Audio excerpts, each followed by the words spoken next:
BFM Business, Good Morning Business, l'interview. Covivio a publié ses résultats semestriels. On va en parler avec Christophe Kuhlmann, directeur général de l'entreprise. Bonjour. Bonjour. Merci d'être avec nous. Hausse de 13% des revenus au premier semestre, 100% dans l'hôtellerie. Les touristes sont de retour ? L'hôtellerie a beaucoup souffert ces 2 dernières années de la crise du Covid et tout le monde s'interrogeait sur la capacité de ce secteur à faire face à une nouvelle situation et à une situation plus normale. La très bonne nouvelle de ce premier semestre, c'est qu'en effet, le rebond est là, bien plus rapide qu'escompté, puisque quand même, on se rappelle que le début d'année a été marqué par la vague Omicron. Janvier, février ont été quand même encore des mois bien compliqués en France et ça a été encore un peu plus long en Allemagne, mars, avril. Donc, et par contre, depuis le mois de mai, et sur le mois de mai et juin, on dépasse les chiffres de 2019. Le tourisme d'affaires, il est encore un petit peu à la traîne. Est-ce que ça vous inquiète ? Le tourisme d'affaires est un peu en retrait par rapport à ce qu'il était pré-Covid, puisque les entreprises sont habituées à travailler un peu différemment. Néanmoins, le besoin de se rencontrer, de travailler ensemble, font que de nombreuses entreprises refont beaucoup de séminaires et se retrouvent. Et on est aujourd'hui à peu près sur ce secteur d'activité, 10% en deçà de ce qu'on avait en 2019, mais c'est largement compensé par un rebond beaucoup plus important du tourisme. Vous pensez que le tourisme d'affaires reviendra au niveau pré-Covid ?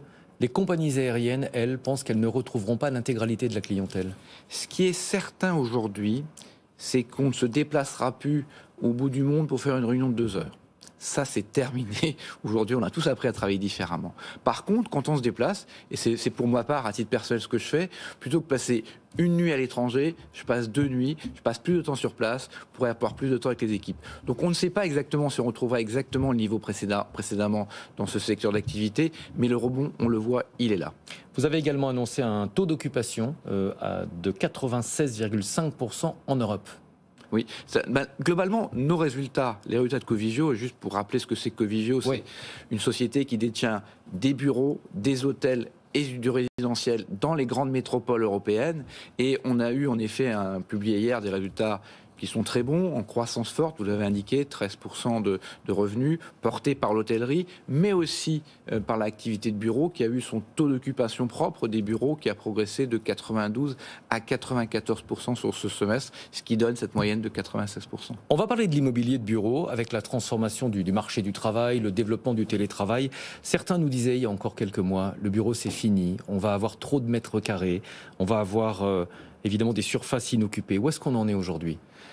J'ai envie de dire, vos chiffres montrent le contraire. En fait, ce qui se passe aujourd'hui, c'est il faut regarder les chiffres du marché. On va reparler de Covivio après, mais le marché immobilier de bureau en France, mais dans toutes les grandes métropoles européennes, a fortement progressé au premier semestre. La demande placée, ce qui mesure en fait le nombre de mètres carrés qui ont été loués par des entreprises, au premier semestre progresse de 24% par rapport à l'année dernière sur le Grand Paris, de près de 50% à Milan. On est aujourd'hui sur la base de des moyennes supérieures à la moyenne décennale sur les chiffres de 2022. Donc la demande de bureaux est là, mais ce sont des bureaux différents. C'est pas la même demande de bureau que par le passé. Le Covid est passé par là et le besoin en bureau est différent de ce qu'on avait dans le passé. Est-ce que les entreprises ont réduit leur surface de bureau ou est-ce qu'elles les ont simplement réaménagées ? Elles les réduisent. Ouais. Aujourd'hui, ce qu'on constate, c'est que dans la plupart des cas, il y a une réduction de nombre de mètres carrés de bureaux pour moins de mètres carrés, mais de meilleurs mètres carrés. On va vers plus de centralité. Aujourd'hui, les entreprises recherchent des bureaux dans les cœurs des grandes métropoles européennes, avec des services, avec de la connectivité, avec des bureaux où on vient plus simplement pour travailler, mais surtout pour travailler ensemble. Ça veut dire quoi ? Ça veut dire que dans les bureaux d'aujourd'hui, ce qu'on voit des entreprises, c'est qu'elles souhaitent à peu près 50% surface dédiée exclusivement au bureau et au moins 50% dédiés à des espaces pour se rencontrer, pour travailler ensemble, pour déjeuner ensemble, pour être ensemble. Parce que l'entreprise, c'est un collectif et le bureau permet à l'entreprise de travailler et de créer de l'attractivité. Le bureau aussi, c'est un facteur d'attraction et de rétention du talent. Aujourd'hui, on vit tous une guerre des talents dans tous nos secteurs d'activité et le lieu de travail compte beaucoup pour ça.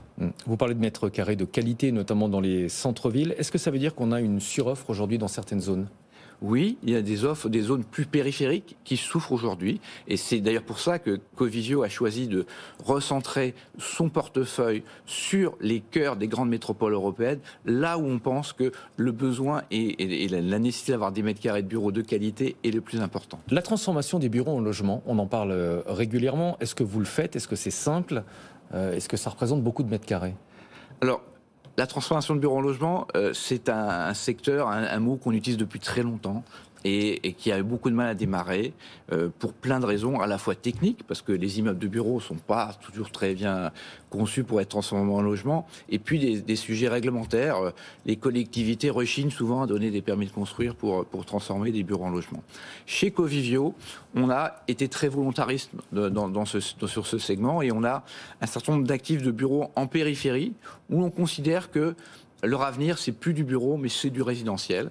Et on a notamment un exemple à Bordeaux. On avait un immeuble de bureau qui était au nord de Bordeaux, qui était loué à IBM, avec un grand terrain. On a démoli cet immeuble et on est en train d'y construire 700 logements. On a en tout un pipeline de potentiel d'1,5 milliard de futurs logements que nous allons réaliser. Les conditions de marché sont en train de se durcir avec la remontée des taux. On l'a vu hier avec la Banque Centrale Européenne, ralentissement de la croissance. Est-ce que ça vous inquiète? Comment est-ce que vous vous adaptez chez Covivio? C'est quelque chose qui était inscrit depuis quelques mois. On savait que les taux d'intérêt allaient monter. La remontée des taux est bien sûr bien plus rapide qu'anticipé en début d'année. Mais bien sûr, on s'y est préparé. Et on a chez Covivio aujourd'hui une dette longue, largement couverte. Le coût de notre dette au premier semestre a baissé. Le coût moyen de l'endettement de Covivio est de 1,14% à la fin du premier semestre. Bien sûr, il va augmenter à compter du second semestre du fait de la hausse des taux notamment qui a été décidée hier. Mais on est largement couvert et on anticipe que le coût de notre endettement restera durablement sous les 2% au moins jusqu'en 2025. Le marché résidentiel, les prix sont en train de se stabiliser en France. Vous avez un tiers de résidentiel dans votre portefeuille en Allemagne. Comment est-ce que vous regardez l'évolution des prix en Europe?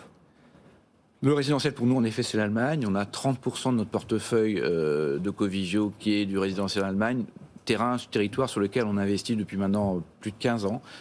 Aujourd'hui, on a toujours une belle progression sur ce segment. Les valeurs aujourd'hui dans notre portefeuille de logements en Allemagne ont progressé encore de 6% au premier semestre. C'est la meilleure performance de notre portefeuille.